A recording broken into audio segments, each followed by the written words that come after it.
It's lecture number 6। ठीक है, और आज हम करेंगे पैकिंग फ्रैक्शन के बारे में।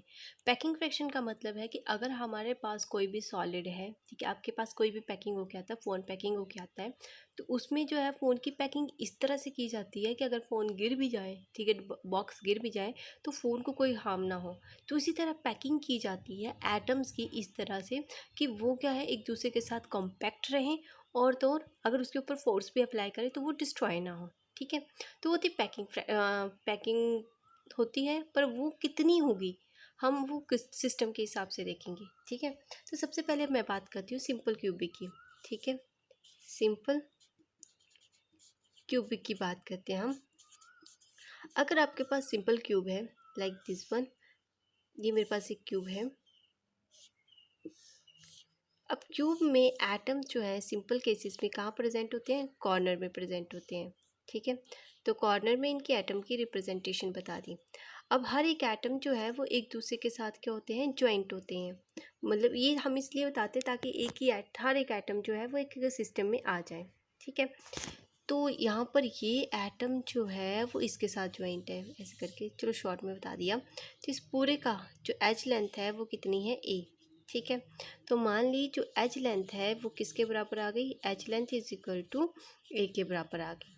ठीक है, अब मेरे पास ये ए और बी है, आर आर, तो ए बी किसके बराबर है, ए बी आ गया ए के बराबर।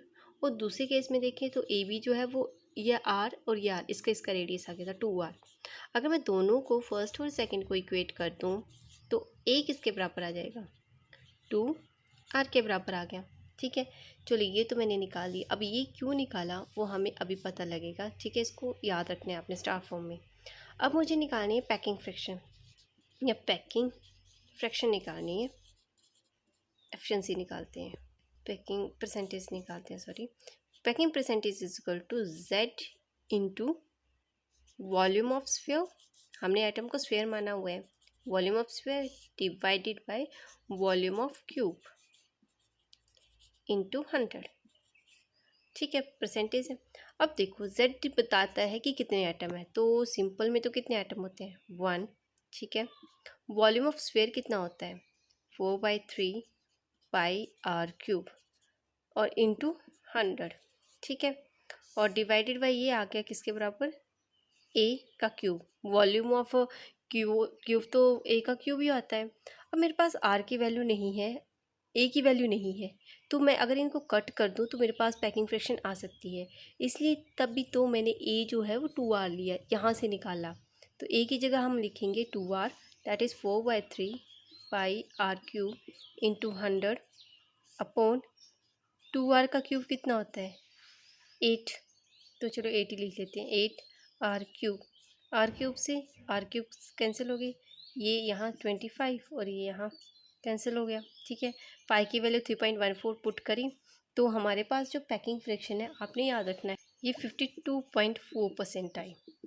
ठीक है, अगर आपको जो है वो पैकिंग फ्रैक्शन ना निकालने को बोलें, सिंपल पूछें कि ए और आर का रिलेशन निकालो in the case of simple cubic, तो आप यहाँ तक करके छोड़ देना, बट ये भी डायग्राम बनानी है आपने।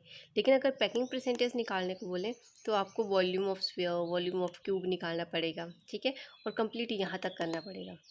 वैसे तो रेली होती है, आपसे बस ये पूछा जाता है कि सिंपल क्यूबिक में पैकिंग परसेंटेज कितनी है, दैट इज़ 52.5। ये तो इतना स्पेस उसने कवर किया, तो आपने निकालना है कि कितना स्पेस लेफ्ट रह गया, लेफ्ट स्पेस आपने फाइंड आउट करना है। ठीक है, नेक्स्ट है face centre cube. Face centre cube में सबसे पहले फर्स्ट स्टेप क्या है, डायग्राम बनाओ। ठीक है, एक सुंदर सी प्यारी सी डायग्राम बनाई हमने। अब इसमें हमने डिनोट करना है कि एटम कहाँ प्रेजेंट है, कॉर्नर पे, फेसिस पे। ठीक है, कॉर्नर फेसिस सभी में बता दिए। अब ज़रूरी नहीं है कि ये एटम इसके साथ अटैच नहीं हो जाएगा, ये जो एटम होगा ना, ठीक है, वो इसके साथ अटैच्ड है। ये तो अगर मैं पूरी एक लाइन में बता दूँ कुछ ऐसे करके आएगा, ये चीज़ बता रही हूँ मैं। ठीक है, तो ये एटम कुछ इस तरह से ज्वाइंट है, ये ऐसे करके, इसका रेडियस आर, इसका आर ऊपर आर नीचे, और इसका भी आर। मतलब ये मैं मान लूँ अगर इस लाइन को मैं ऐसे ज्वाइंट कर दूँ, ठीक है, तो ये मेरी ए, ये मेरा सी और ये बी मान लूँ, तो ये कुछ राइट एंगल ट्रायंगल नहीं लग रही है, हाँ लग रही है। ठीक है, तो यहाँ पर मैं देखूँगी कि एज लेंथ जो है ए बी जो है एज लेंथ है वो किसके बराबर है, ए के बराबर है। बी सी किसके बराबर है, वो भी ए के बराबर है। ठीक है, एज लेंथ तो ये आ गई। अब आता है कि ए सी किसके बराबर है। ए सी हम बाय पाइथागोरस थ्योरम में निकालेंगे। तो ए सी का square is equal to A B का स्क्वायर प्लस बी सी का स्क्वायर आ गया। ए बी कितना है हमारे पास, एक्स का स्क्वायर प्लस ए का square under root that is 2a का square which is equal to under root 2। ठीक है, ए आ गया अंडर रूट 2a। तो यहाँ पर ए सी जो है वो किसके बराबर आया, अंडर रूट 2a। अगर मैं आर के टर्म में लिखती तो क्या आते, तब इसने आना था 1 2 3 4, 4 बार आ रहा है 4r। तो अगर अंडर रूट 2a को इक्वेट कर दें 4r के बराबर, तो a किसके बराबर आता है, 4r अंडर रूट 2।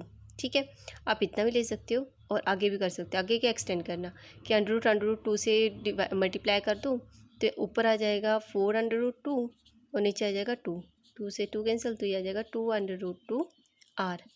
ये भी और ये भी one are the same thing. अब मुझे निकालनी है पैकिंग फ्रैक्शन, पैकिंग फ्रैक्शन निकालनी है, सॉरी परसेंटेज निकालनी है। फ्रैक्शन भी सेम निकलती है पर 100 नहीं आता इसमें। तो वॉल्यूम ऑफ क्या आएगा, सॉरी जेड, पहले Z into volume of sphere divided by volume of cube into 100। Z face centre के केस में 4 एटम होते हैं। वॉल्यूम कितना आता है, 4/3 pi r cube divided by किसके साथ, इसके साथ, मतलब 2 अंडर रूट 2 आर का क्यूब ले लिया हमने। ठीक है, तो नहीं, इससे बेस्ट मेथड है क्योंकि अंडर रूट 2 आ जाना था ना। तो हम लेते हैं ये वाला 4r का क्यूब डिवाइडेड बाई 2। ठीक है, इन सब का क्यूब, इनको कट करके जो सारा होल ऑफ द आंसर आया, ठीक है, आर क्यूब सेट इज 74%। ठीक है, तो ये हुई packing fraction in face centre में। तो 74% जो है उसने स्पेस ऑक्यूपाई किया है। तो कितना स्पेस रह गया है, दैट इज़ 100 - 74 आप निकाल लोगे। नेक्स्ट बात करते हैं हम बॉडी सेंटर की। ठीक है, बॉडी सेंटर में फर्स्ट स्टेप डायग्राम। अब डायग्राम जैसे हम बनाएंगे तो हमें एटम कहाँ प्रेजेंट करने पड़ेंगे, एक तो कॉर्नर पे और दूसरा कहाँ शो करने पड़ेंगे, एक इसका सेंटर में, ये सेंटर पे एटम बिल्कुल सेंटर पे है। तो ये एक डायगोनल, ठीक है, एक डायगोनल को दूसरे डायगोनल से ज्वाइंट करेगा, कुछ इस तरह से आएगा क्रिस्टल हमारा। ठीक है, एक डायगोनल दूसरे डायगोनल को ज्वाइंट करेगा। अगर मुझे राइट एंगल बनानी है तो इसको मैं फेस से भी ज्वाइंट कर दूँगी। ये फेस लिए मैंने फेस से ज्वाइंट किया है। ठीक है, तो मैं ए बी और इसको सी मान लूँगी, तो ये एक राइट एंगल ट्राइंगल बन गई। तो यहाँ पर मैं लूँगी ए सी का स्क्वायर, ए बी का स्क्वायर प्लस बी सी का स्क्वायर। ठीक है, ए सी तो हमने निकालना है, ए बी जो है वो हमारी एज लेंथ है, ए स्क्वायर प्लस